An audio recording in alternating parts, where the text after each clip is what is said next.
Hello, everyone. I'm here today with Andy McLucas of Ripe Global. Andy is the Director of Business Development. I asked them to come on to kind of introduce us to Ripe Global, the virtual residency, because there's a lot of confusion about how this works. You guys are basically the first ones doing this in this extent, and I wanted to take a few minutes to answer questions that I have received from people, and maybe you can show us around the website. Take a couple of minutes, introduce yourself, and tell us a little bit about Ripe Global. Sure thing, and thanks for having me, Bob. It's great. I think we've been in touch for the last sort of 6 months or so, and it's been a relationship that was a long time coming, and I appreciate all that you've done for us so far. So yes, thank you. My name is Andy. I look after business development and work with market partners and affiliates, primarily in the United States. So I am based in Australia, as you can probably tell by my accent. But we are a global company, being called Ripe Global. So it's fun trying to get up early mornings to do those East Coast meetings and some late night, but it's great. So we've been around for about 3 years now in our current state. So prior to Ripe Global, Dr. Lincoln Harris has been teaching in one way or another for many years. I think he started about 2006. So he would fly to Chicago, he would book out a hotel, people would fly in from around the world, and he would give lectures on treatment planning or crown preps or faster, whatever's. So that kind of evolved into what we have now, where we have developed virtual residencies. So people can basically get the same information or same CE from wherever they are in the world. So, for example, Bob, if you wanted to do a module on posterior restorative, you could literally do that from your clinic, and you could learn from Lincoln Harris right here in Australia. And we have many educators across the world. So we have a platform that we've developed. So Ripe Global is now the destination for dentists to be able to fast track their career. So we can take you from a new grad who comes out and is just doing some really bread and butter dentistry through to full mouth rehab in about 2 years, which is pretty incredible. Yeah, Andy, the thing that attracted me to Ripe Global was the fact that, as a business owner, we always want to improve our skills, but taking time away from your practice and going to 2 weeks of extensive CE somewhere in the state of Washington or Arizona or Florida, they're all great courses, but now you're not only paying for the tuition, but the fact that you lost literally, half of the month Absolutely. production, it becomes an obstacle. It's not undoable. A lot of people do it, but if you can deliver that education somehow virtually on your own equipment in your own office, that was to me as a game changer, meaning that you go to these courses and you're working on somebody else's all these live courses that you have. It's somebody else's equipment basically, and you come back, you've got to adjust a little bit and things like that. Now you're working in the same chair, in the same operatory that you usually work. So to me, that's really attractive.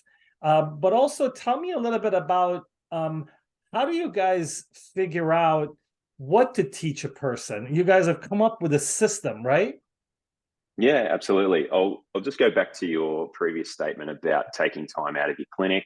If you've got a family, you either have to take them with you, which incurs extra costs. So I speak to probably between 25 and 70 dentists a week. And that's one of the main questions going, how do I fit it in around my general life? I always have the joke to be like, well, if you're a world-class volleyball player and you can't make a lecture that's part of the course on a Tuesday night, that's totally fine. It's recorded.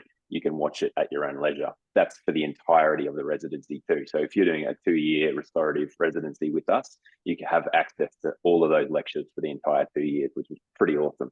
But yeah, it's all about transferable skills, right? So you're in your own operatory, you're working with your hand pieces, you're using your air and water kits in an environment that you know. and you literally can sim out the sim head and put a live patient in there the next day with the stuff you've just learned the day before in a simulated environment, which is pretty awesome. And that's why we're seeing such great success in the way that we teach. But yeah, so yeah, I guess there is a few different ways that we can work out where people are at in their career. So as I said, I'm talking to a lot of dentists, and people will come at me and be like, what's the cost? I'm like, hang on a sec. I'm not one to shy away from talking about dollars and cents. I think our courses are very cost effective, you know, for the likes of Spear and Coyce and all those guys. We are quite affordable. But where the main difference is that we don't believe in people paying or doing education that they don't need. So my first conversation with a dentist, if I was talking to you as a new grad, Bob, I'd be like, tell me a bit about yourself. How long you've been practicing? What's your general day-to-day dentistry look like? What are you doing? Are you doing implants? Are you doing crown and bridge? Are you like, tell me a little bit about yourself. So there's a few questions that I'll ask them there. One of the things, and if it's okay with you, I'll share my screen a little bit later. We've developed a clinician development tool. So what that does is it will take the doctor about 10 minutes to go through it. It will ask them some general dentistry questions. How many days are you in clinic? How many hours are you practicing? How many patients do you see a week? Then it will start to sort of break it down into disciplines. So there'll be questions around their restorative dentistry. How confident are you at clinical photography? Are you somewhat confident? Are you very confident? Or like also, what camera do you use? Are you using the DSLR with flash, or are you using an iPhone? Like, why is that important? Well, as a dentist, you would know that, you know, good clinical photography is really important for treatment planning and getting good case acceptance. So it all makes sense. The questions that we've developed, that we've put into this tool, give an outcome where people then are given a suggested learning path. So if you were 10 years practicing, Bob, and you're a clinic owner and you've got 3 associates and you all did the tool, you're all sort of going to be at varying degrees of confidence and competence levels in different areas of dentistry. So we're not going to go, here's a 2-year, like I feel like Oprah going, here's a 2-year course for you, 2-year course for everyone. Like we want people to come in at where they're sort of at. So you might come in halfway through and be like, actually, I'm good with posterior and anterior, but I haven't really mastered veneers and full mouth. So that's kind of where you'd come in. So the tool is a really good, I guess, baseline for where we can start having those conversations about where their learning path begins. Does that answer the question in a really long-winded way? Yes, absolutely. I wanted to basically talk about how this works. You know, the first question I get from members is, what do you mean virtual residency? How are they going to evaluate me? And go through the basics. Like, you guys ship us a kit, right? Basically. Yeah.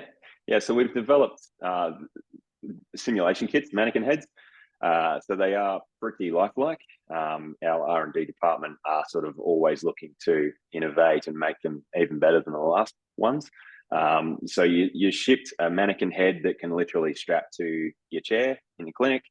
You can strap it, like you can literally put it on your kitchen table. If that's where you want to practice, and you've got a hand piece and an air and water kit with a compressor, and you can literally do it from your kitchen bench, that's totally fine, because that's the main aim, is to be able to meet people where they're at in their life, to try and be able to fit in that learning around their lifestyle without taking too much time out of their clinic. So that simulation kit will arrive on your doorstep, ready to go by the time you have to do your first live hands-on days. So if I can just talk about the 3, I guess, components that make up the residency, Bob, is the first one is the live lectures. So as I mentioned before, if you do play volleyball for a living and you can't make a live lecture on a Tuesday night, they are recorded. So we always like to encourage people to be there. That way they can sort of ask any questions that they might have at the end, because lectures go for about an hour. So it's 45 minutes of lecture content, and then it's a 15-20-minute Q&A at the end, where people in the course can actually ask any questions of the educator based on that content. So that's component 1. Component 2 is the live hands-on days. So this is probably the only mandatory, quote unquote, time where people need to show up at a particular moment in time. And again, We do it on a Saturday or a Sunday. So if you're in the US cohort, you'll be sort of not losing any time in clinic. So we will start, it might be 9 a.m., 10 a.m. on a Saturday and run for 5 or 6 hours. And you might just do a crown prep thing, for the first module.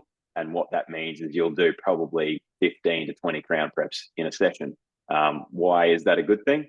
As a dentist, you know that repetition and muscle memory and just finessing those skills.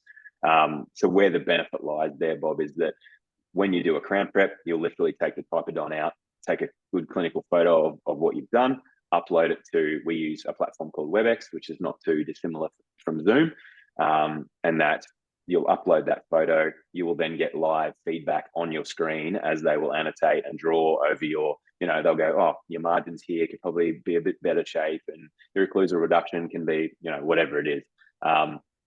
So then you take that information, you put your typodont back in your mannequin head and you do another crown prep and you do it again, and then you do it again and you do it again.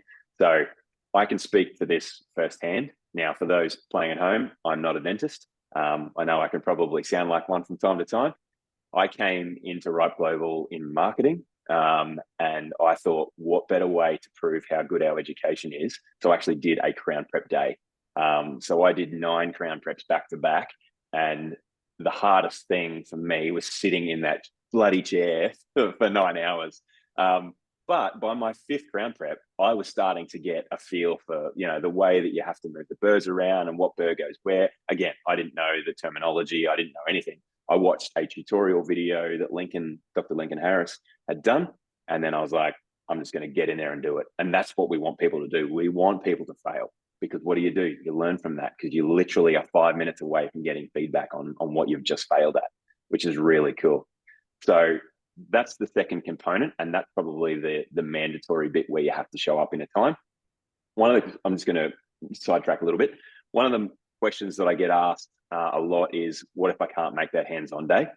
So there's a couple of ways that we can get around that. And that is that if there's enough people in that particular cohort that can't make that day, we'll just reschedule the whole thing. Might move it a week or two later. The second way is that they can jump into another time zone. So we have simultaneous time zone cohorts running. So there'll be an Australian one, there'll be a European one as well. So it may mean that they do it at 2 a.m. on a Friday, like a Friday night and Saturday morning or whatever it is. But they still get the opportunity to be able to do it and they don't get left behind. And then again, if there is a number of people that aren't able to make that one and that one still goes ahead, we'll do a makeup session. So if there's 3 or 4 people that can't make that particular date, so a lot of people are like, oh, I'm on vacation for the entire month of October and I see there's a hands-on day. Totally fine. We'll work it out when we get to it. So yeah, I guess I can allay some of those fears that get asked of me quite consistently. The third part of that makes up the residency is the case presentations and the case assessments. So basically you'll get issued something at the start. There'll be a milestone check-in to say how you're tracking with your case presentation, your case assessment. You get to a certain date which it needs to be submitted by. That then goes to the educator to be graded, marked, like you're back in dental school all over again.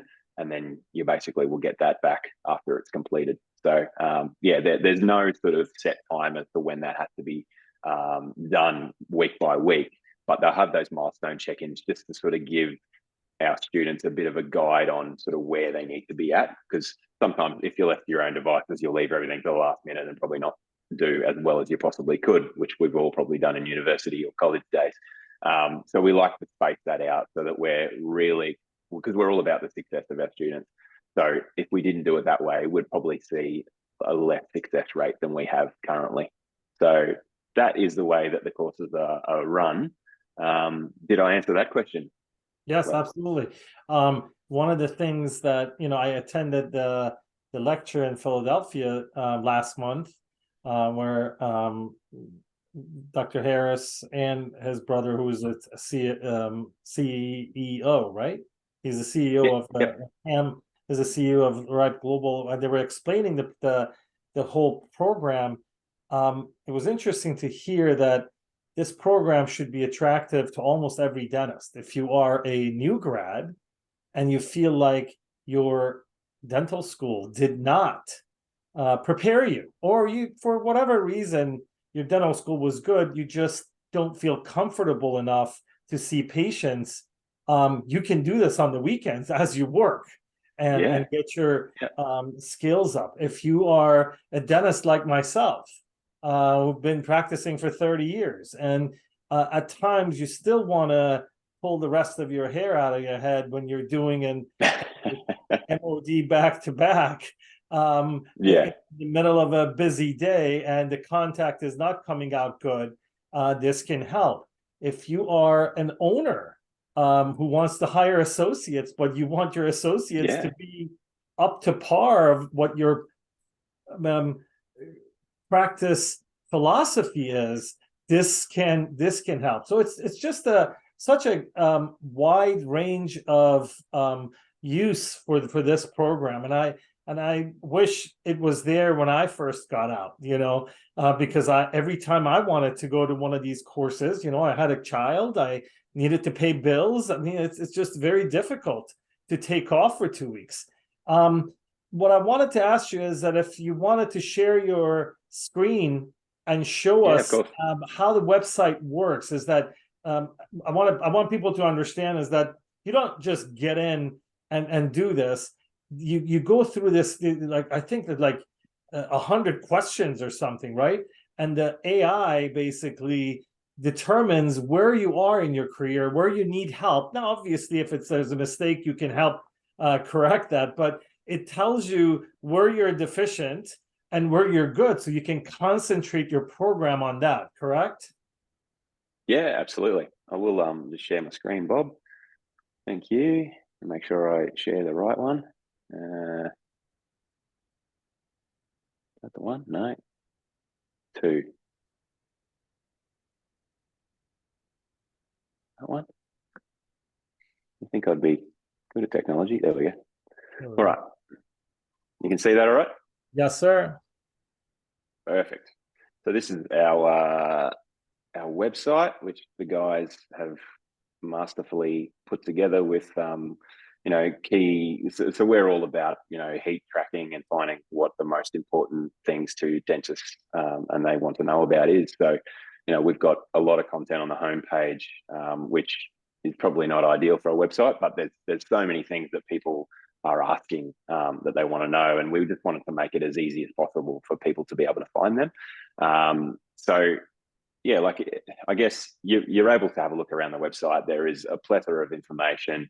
So if you're wanting to, fast track your career, that's where you'll look to go and do the clinician development tool. And then we've got our 3 residencies, so restorative, ortho, and implants. So you can find out some information about them.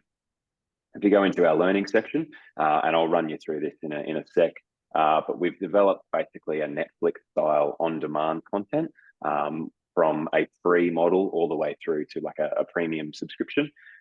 So that's like all access, where you can access over 400 hours of content. And that's not just clinical too, Bob. So there might be things on there, how to do faster preps, but it also actually will delve into good clinical photography, how to talk to patients, how to get better case acceptance. So there's heaps of information in there. Group fast track programs. So I'm working with a lot of the guys in the US that have, like you said before, multiple dentists that they want to bring on. So we develop basically a unique strategy and plan for each of those groups, rather than just being a one-size-fits-all. And then we've got blogs and all that sort of stuff. So I'll just run you through what we call our CDT. I won't go through the whole thing to complete it, but I'll just give you an idea on sort of the questions that are asked. So as I mentioned, there's some general questions in there. Your clinical hours a day, you might do 8 hours and you're doing 5 days a week. When did you graduate? Let's say you're a fairly new grad and graduated 2018. What camera do you use? Let's say you've got a compact point and shoot, you don't have fully high class. How confident are you in documenting cases and doing somewhat confident? Presentation for presentations. So somewhat confident. Say you're a pretty good communicator, but you're probably not really confident in actually delivering those cases or those treatment plans. And say you're pretty good at documenting that not amazing at getting those things accepted. So let's just say I'm pretty confident to do $2,000 to $8,000, and the highest that I've had is probably $2,000. I wouldn't say that I've done any more than that at this stage in my career. So you can go personally and go, what do I most want to be more confident in? I'm going to say I want to do, and these are multi-select, this one. So you can do multi-unit, aesthetics, veneers, and full mouth. Not interested in aligners or implants or endo or perio or anything at this stage. I'm just looking to do restorative. So I'm pretty interested in developing my restorative skills. Not interested in ortho, not interested in implants and surgical. So then time to prep a tooth, well, I'm fairly new, so I'm looking at probably that 30 to 60-minute mark. And I'm doing that fairly rushed, and my preps probably aren't fantastic. I'm not very confident in doing 3 to 4 teeth in posterior composites. Definitely not very confident in doing crowns and onlays.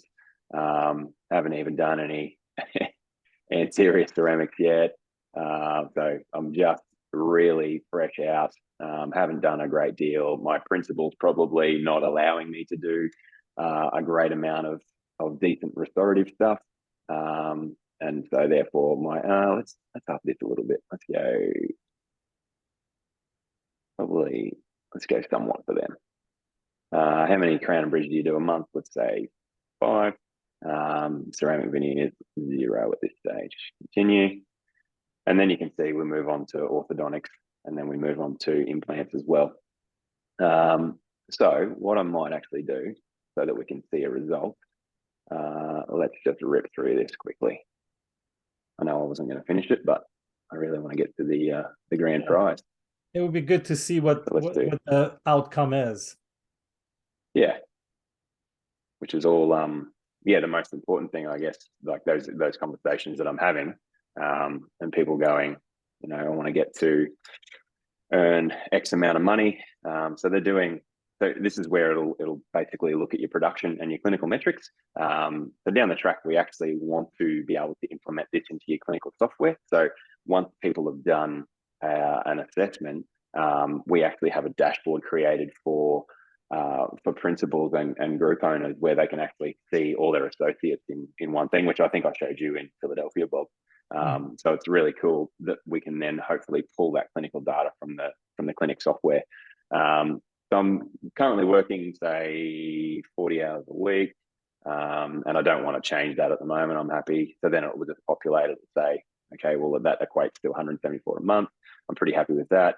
Currently taking, you guys have 6 weeks vacation a year-ish? 4 weeks. Not in America, my friend. Yeah. Let's go for 4 weeks. And I'd like to take probably 50% more than that. That'd be nice. So let's say I'm doing $250 an hour in a chair, and I'd love to double that quite quickly. Agreed percentage of hourly production fees. So that's if you're taking a cut. So let's just say that we're getting probably 20%. And I'd love to be able to make more of that. Daily production, so it'll then populate the daily amount based on your chair hours versus how many hours you're in chair, and then it'll give you a weekly production and a monthly production. So these are all pre-populated into, that 100% increase based on that first figure that we did on that daily production. So you can see here the plan change, going from earning $480,000 a year to almost $1 million, which will be great. Total patients seen weekly, so we're doing 40 patients, and I'd love to actually see less. Why would I love to see less? Because I'd love to do more complex cases. So I actually want to probably do minus 15%. So I want to see, let's make that a little bit more. Maybe that's fine. All right, so I want to see about 30 patients a week. I'd love to be doing more complex cases, spend a lot more time, do some veneer work, do some full mouth, eventually ortho and implants as well down the track. How many comprehensive exam records per month? New patients, probably doing maybe 4. I'd love to probably not have as many new patients, but maybe just a 20% increase. Patients seen per clinical day, I probably do, so that's 8. And then it will work out your per patient production. So let's increase that by 100% again. Treatment plans proposed per month. So let's probably go 10. No, let's say 6. Probably, I don't want to do more than that. Let's go. I want to do quite substantial more treatment plans. How many do I get out of those 6? Let's say 2. I'd love to increase that to 300%, and then it will give you your treatment plan acceptance. I'd love to see that by 50% immediately.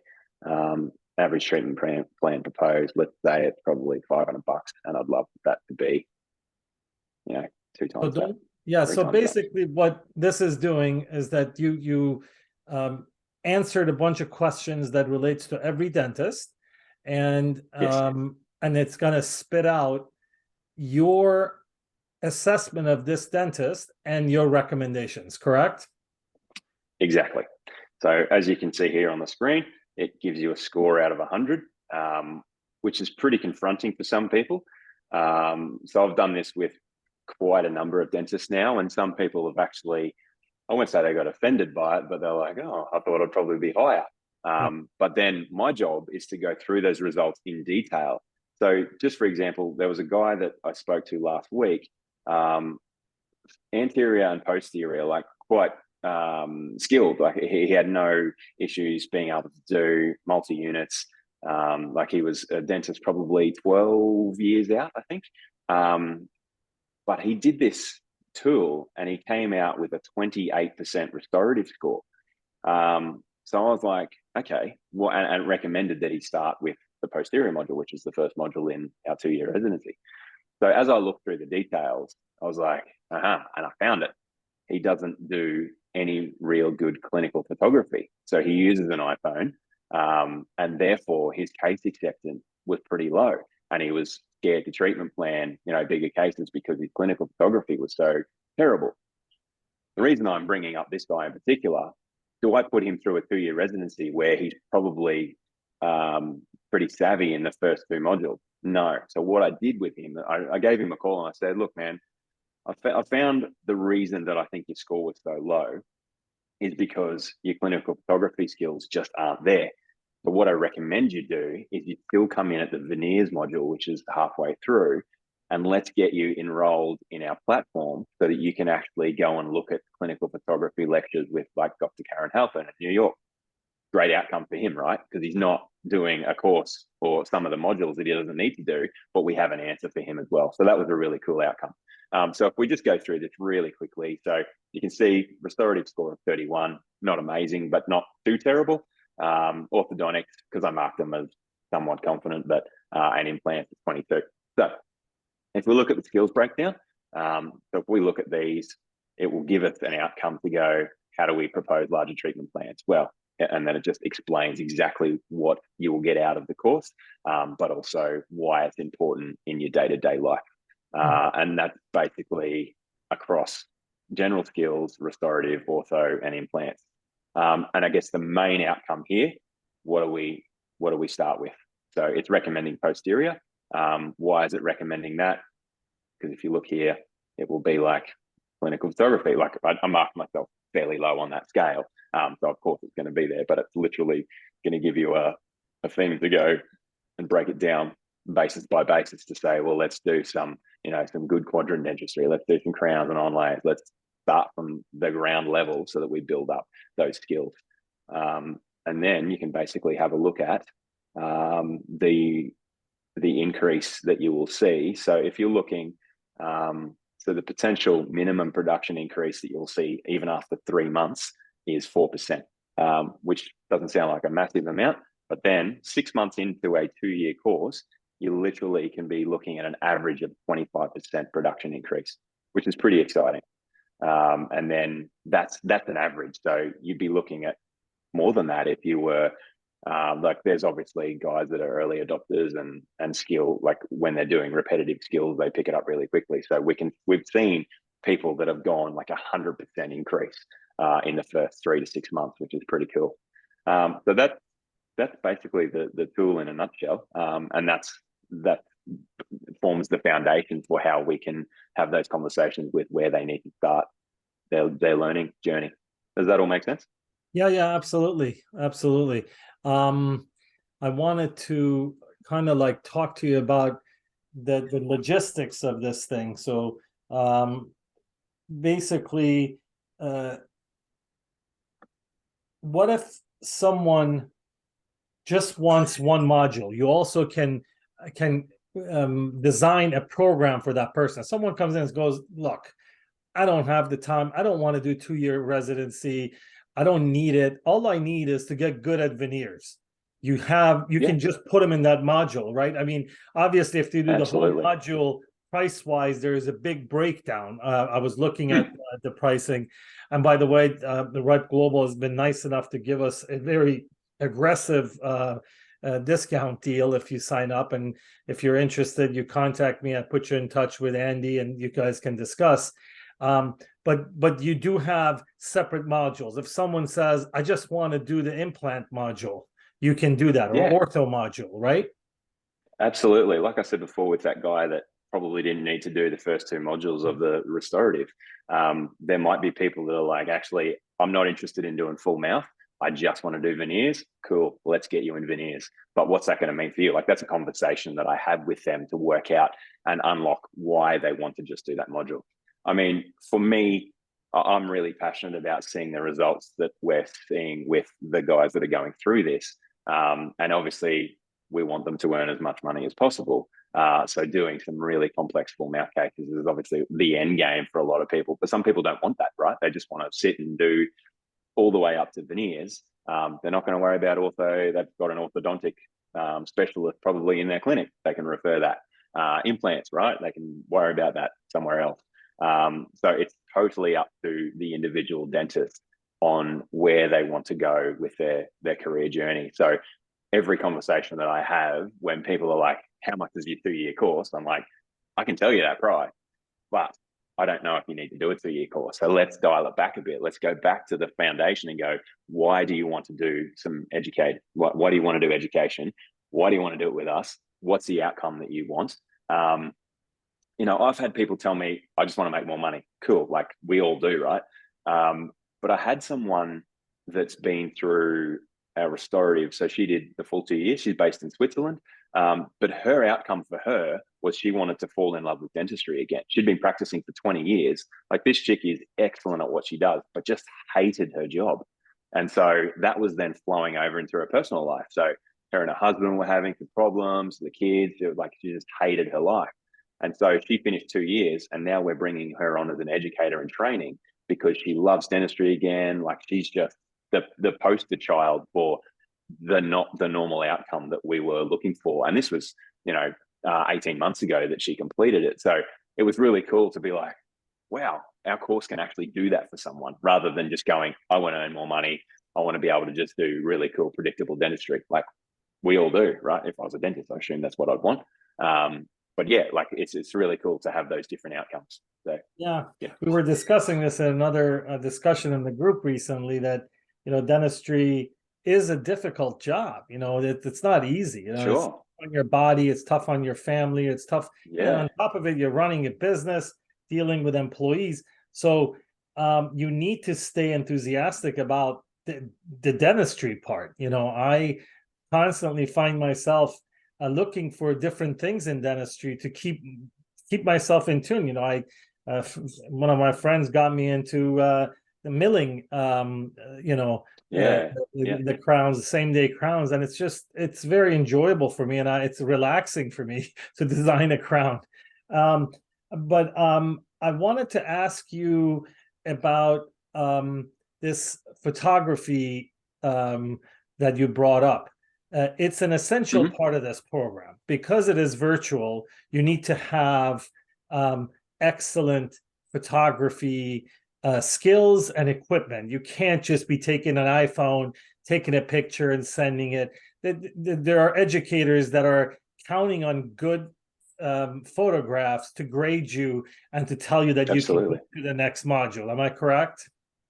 Yeah, absolutely. Like you're just not able to get the best outcome possible if like for your patients. But from an education standpoint, like you just said, if I'm trying to give you some feedback on a crown prep, for example, and I can't see it clearly, because your photography is just not there. Well, I can't give you the best outcome that you want, right? I can't see what your margins are like because the content is not there for me to be able to do my best work and provide you that feedback. So yeah, it is imperative that good clinical photography is there.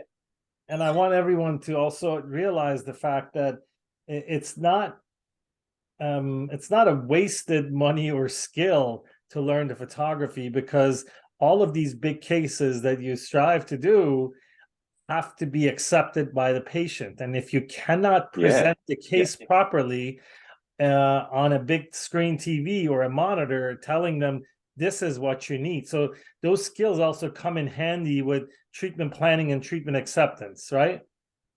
Yeah, and I think it then ties into that confidence to be able to deliver those treatment plans too, which is then about patient communication. Like if I'm talking to someone and I'm got this photograph on the screen that's not amazing, and I'm trying to give them a $40,000 treatment plan or a case, I'm like, I'm not confident to be able to rely on that to sell it, right? Whereas if it is just the state of the art, excellent photography, then you are going to be more confident in delivering your treatment plan.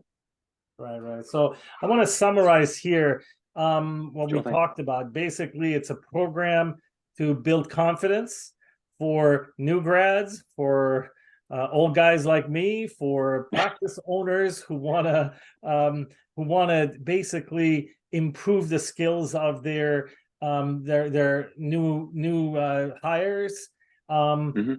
You can do a whole two-year program, and there is a fellowship that's given at the end, correct? That's right. Yeah. And then if you're not interested in that, they chop it up for you. If you need something specific, you want to get good in ortho, you have educators. And tell me about your educators. There are a lot of heavy hitters. I think I posted a picture there. A lot of good clinicians are getting involved with RIPE and have been involved with RIPE, correct? Yeah, absolutely. I think if I was a dentist, I'd be way more excited than what I've met a lot of these guys, and they're fantastic humans, let alone the mastery that they do on people's mouths. But guys in the US like Dr. Mike Melkers, Lane Ochi, based in Beverly Hills, like there is some, like he's like the godfather of color and shape. And then we've got like Dr. Lincoln Harris, co-founder, and he's like lead educator. And then we've got Michael Fraser. So he's a younger dentist than some of the godfathers, but he's based in Australia. So place way down south called Adelaide. But he is like lead restorative guy. And the stuff that Dr. Fraser is churning out is amazing. So yeah, I think if I was a dentist and I was learning from these guys, it would be an honor, because yeah, they're just amazing people, but they really care. Like we run this thing every year, like Educator of the Year. Michael Fraser's got it last year. The guy just cares about everyone, almost to the detriment of his own life, because he just pours everything into RIPE Global. And he's practices 4 days a week, 3 days a week. So he's got a little bit of time extra to be able to pour into his students, which is awesome. And I think like he's not alone in that. I know you probably know Dr. Mike Melkers, and you know what type of caliber guy that is, let alone, and his dentistry speaks for itself. So we have about 50 educators at the moment, and they are based in 17 countries. So we've got Australia, New Zealand, North America, so we've got US and Canada. Then we've got some scattered throughout Europe and the UK. So we want to expand to pretty much every country we can. But it's just actually finding those people. So we're a bit like you, Bob. I know you do your due diligence when you meet with people to be like, is this guy a good human? Does he share the same values and views that I do? Are we going to get along and go and have a coffee together? We're the same. Like, we're not just bringing any educator on. And I guess the people that come into our course can see that, because they're getting the best education that they possibly could. Yeah, we can't not mention two of our members, Dr. Art Volker and Ryan Dunlop, yes, are also part of RIPE Global. They're both educators here in the US, and they they share cases in my group actually. Yeah, awesome. Yeah, I think we covered everything. Do you have anything else you want to mention here? Oh, no, I think we're pretty good. I think I've probably covered a lot of ground and said a lot of words. But yeah, like as I said, Bob, I'm happy to talk to anyone and everyone if they have questions. But I think they're probably, I mean, you and I obviously had a conversation prior to this, and those are the main questions that I'm finding most days. So I think we've covered a bit, but happy to answer any questions. And we can do a multitude of these if you find that people are coming at you with deeper questions. Again, if I don't know something from a clinical standpoint, again, being not a dentist, I will literally go to and put someone in touch with an educator or a student that is like coming to the end of their course. Because like as the sales guy, I can say the good outcomes that we're seeing, but if it comes from someone that's actually been there and done that, got the t-shirt, like that's way more powerful than what I can say to anyone. So yeah, happy to put someone in touch with anyone. Yeah, I encourage people to actually look at Dr. Harris's Instagram and Facebook group. He does share a lot of information.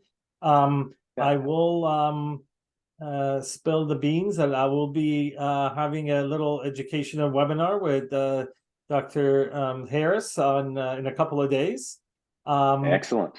And hopefully we can have more of these discussions. I'd like to add an educational content to my group, and you guys are going to be part of it.